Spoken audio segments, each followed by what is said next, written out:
seems a man of many skills. A rare combination.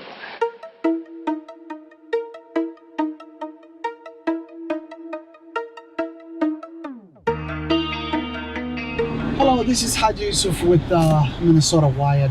You can find me at Walid Haji on Twitter. I am going to be talking to Alibos. It's going to be a great conversation, and here he is. Hello. Alibos, come on in. Assalamu alaikum. Hi, walaikum Haji. salam. How are you, brother? How are you, brother? Welcome. Barigani. Thank you. Asante sana. Maisa. You speak some Swahili, I see. Yeah, literally. That's amazing. That's You amazing. Good. Maisa. Alhamdulillah, we're good. And I know you're a busy family man. And I know there's a lot going on in our community, and very much you're aware you've been here for so many years.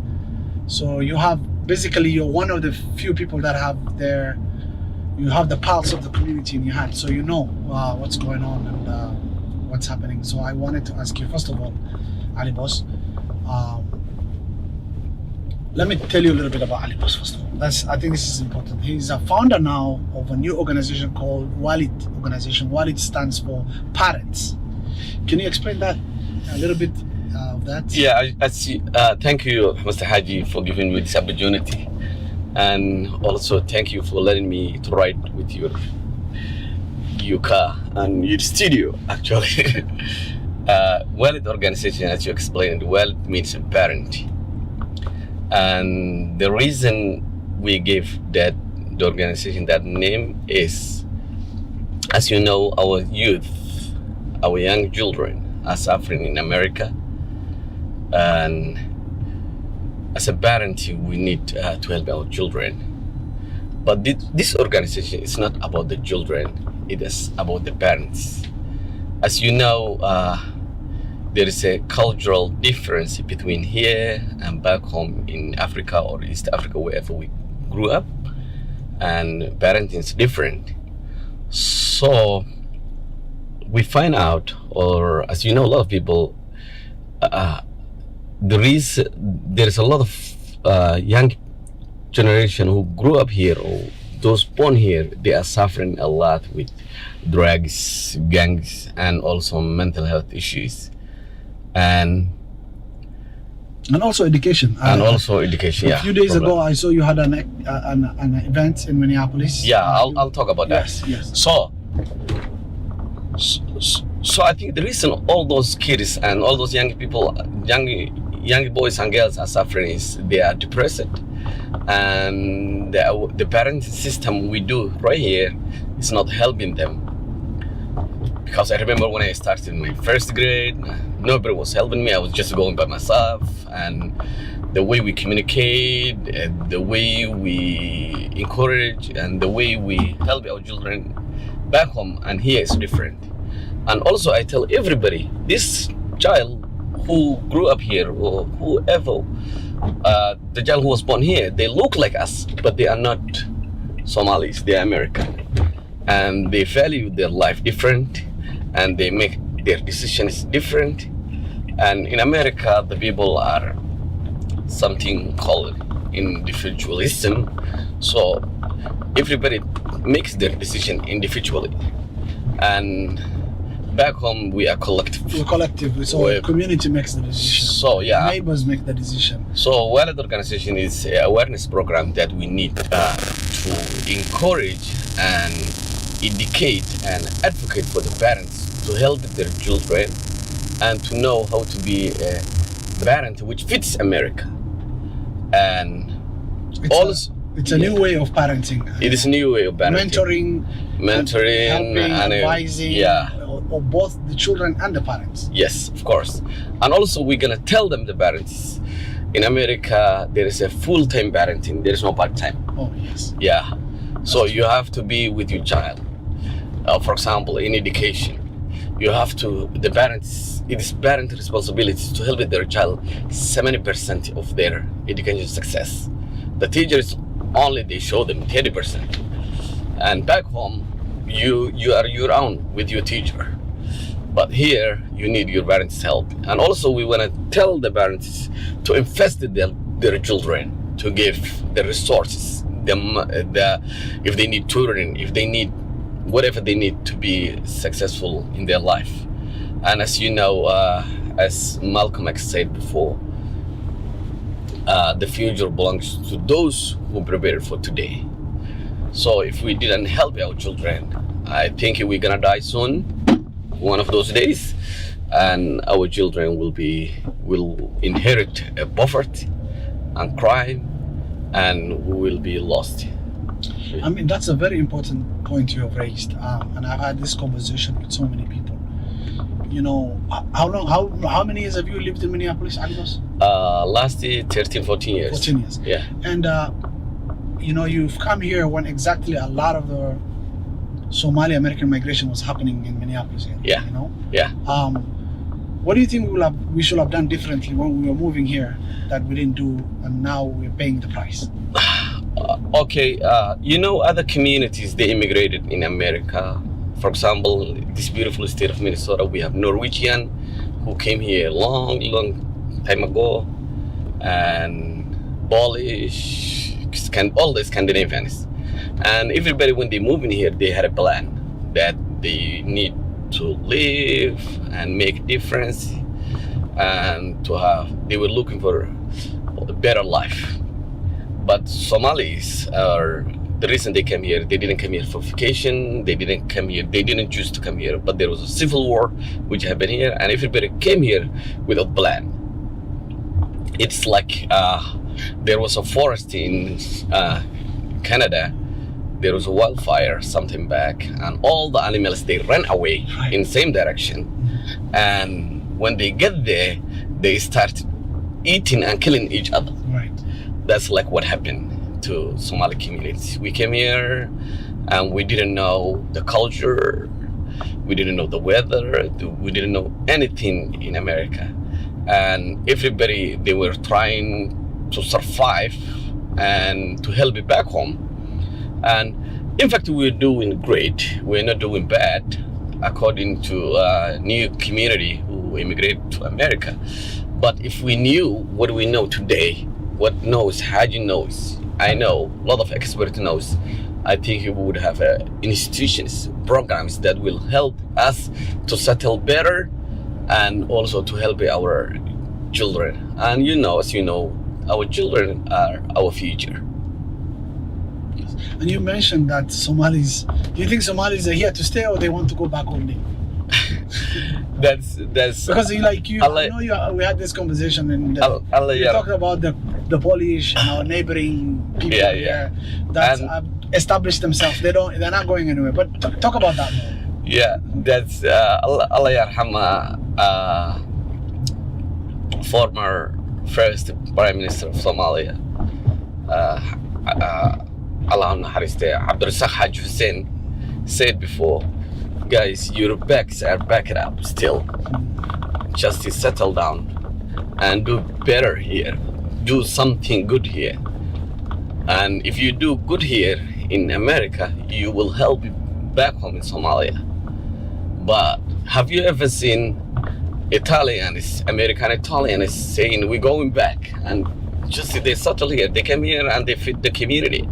And that's what the Polish did, Swedish did, German did.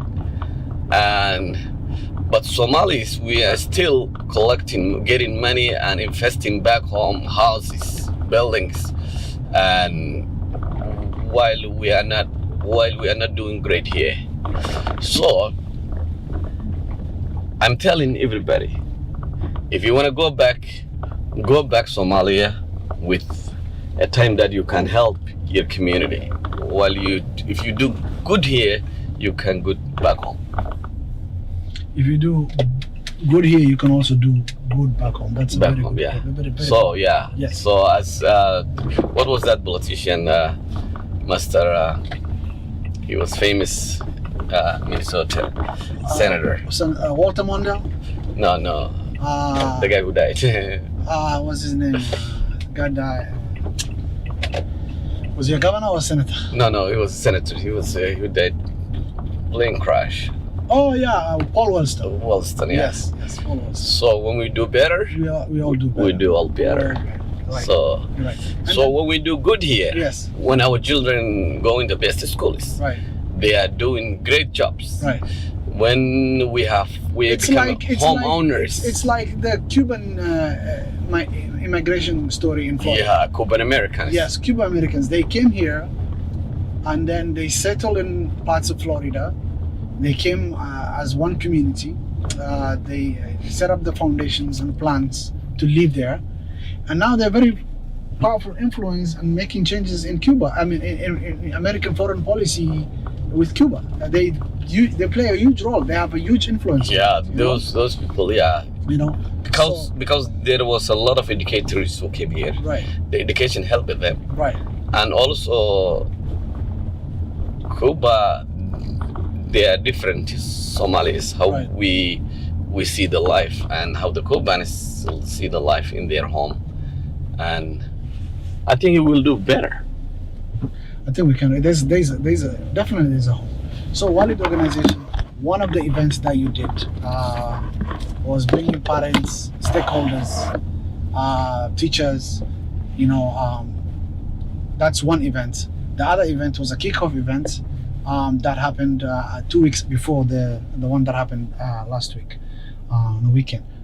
So the kickoff, you had, you know, it was amazing turnout. What were you hearing from people that were supporting of this initiative? What was the conversation like? Yeah, the event, the kickoff event, we explained it. The attendees, the reason we established this organization, and we were telling them something they know.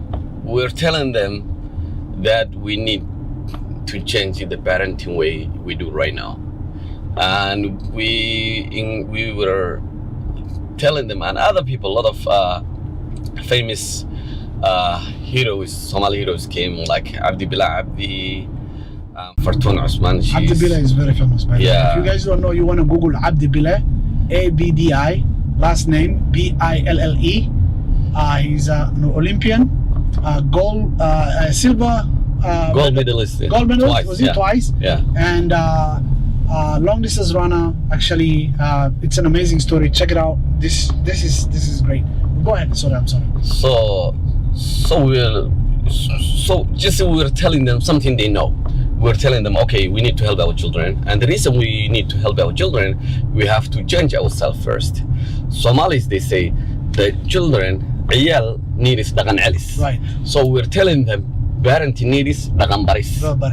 So okay. dagan alis, if the kids need dagan alis to know their culture, the parent who live here in America, they need to know learning the culture in America, place. how to communicate with the child, what kind of food your child needs to eat,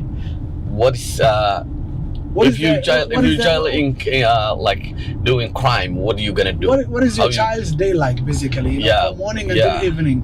Where is your child? Yeah.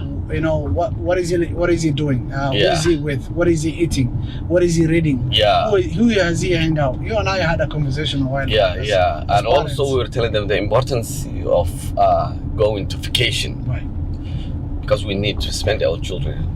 Because if the child or someone goes around other places, if they explore something, they will grow mentally and morally. And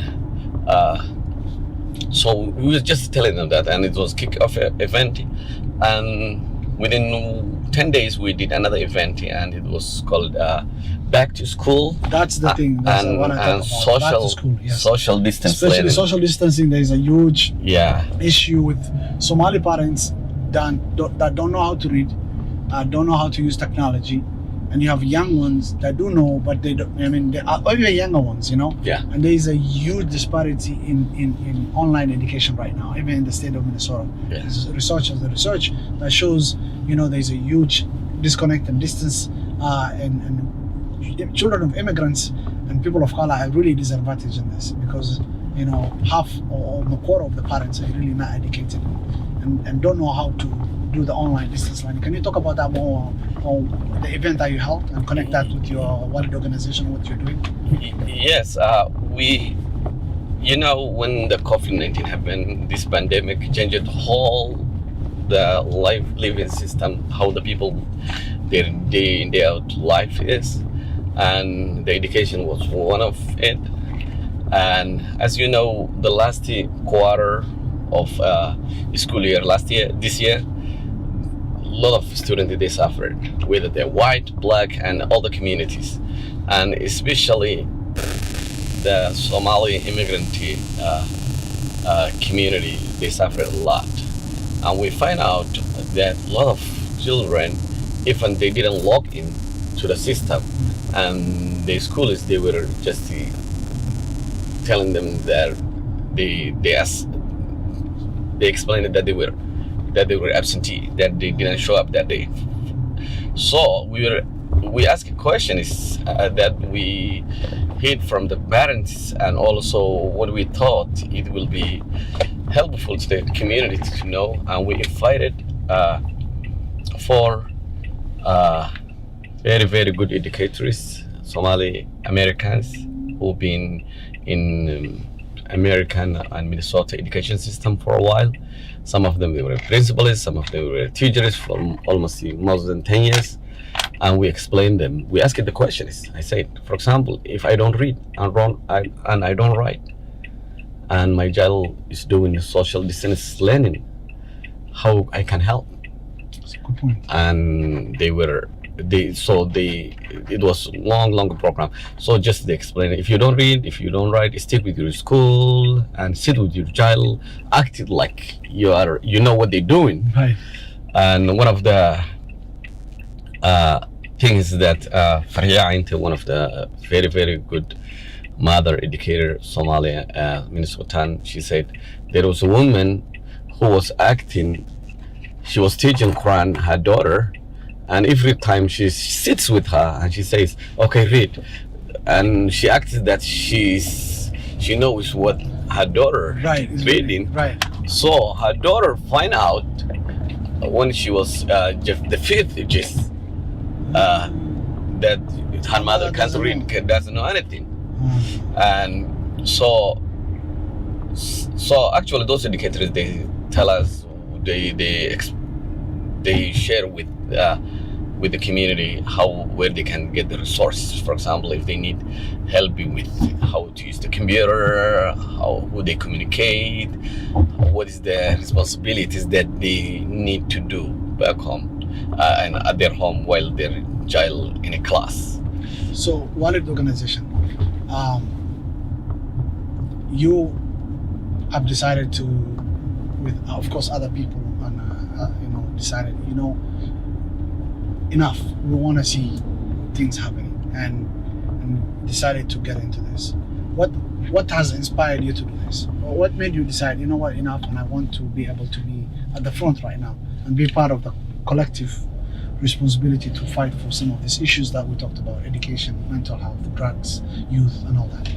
Yeah, in fact, there is I was thinking this for a long time ago, but one day I was with my family and we were having a birthday party for my twin boys. They turned 8 years of age, and as I was just having fun with my children, cutting cake and dancing with them, playing with them, one of my friends, he tagged me on Facebook, a young Somali Minnesotan, Somali American boy who can't breathe, and he was overdosed. And as I just look at my children, and I said, okay, there's no difference that guy and the child, your twin boys. Right. Because they look like each other. So I said, okay, you have to step up and you have to do something. And I said, okay, there's a lot of organizations, there's a lot of youth organizations, those help the children. But I think the only missing thing is parenting awareness programs that can help the children to get better communication. So the stable child needs a stable house. So stability comes from the home. So if your child is not doing good at home, if they don't have help with their homework, if they are not doing good at school, usually they become frustrated because they are nobody at the school. If if you're not doing good at school. So And that attracts the crime and just doing evil things, and after that it leads them to use drug. And the reason they're using drugs, most of the children, are two things. Number one, some of them, they follow with their friends and they just say, okay, let me try. But most of them, the reason they do drugs is they are suffering with mental health issues, and also they like depression and anxiety. So they wanna get relief. They're just looking for outlets. Yeah. Look for outlets. The only way. Yeah. We're gonna go to the next point, which is very important. You and I had a conversation about who's raising our children. If the parents, you and I are parents, if we are not raising our children, who else is raising our children? There's something out there that's also helping raise our children. It could be music. It could be friends, social media. It could be TV programs. The schools. The schools themselves, how when they interact with other kids, Schools, and these are some of the things that if as a parent and yourself have taken this huge responsibility of this organization, Walid, if we are not upfront and dealing with this issue, then there's going to be a problem.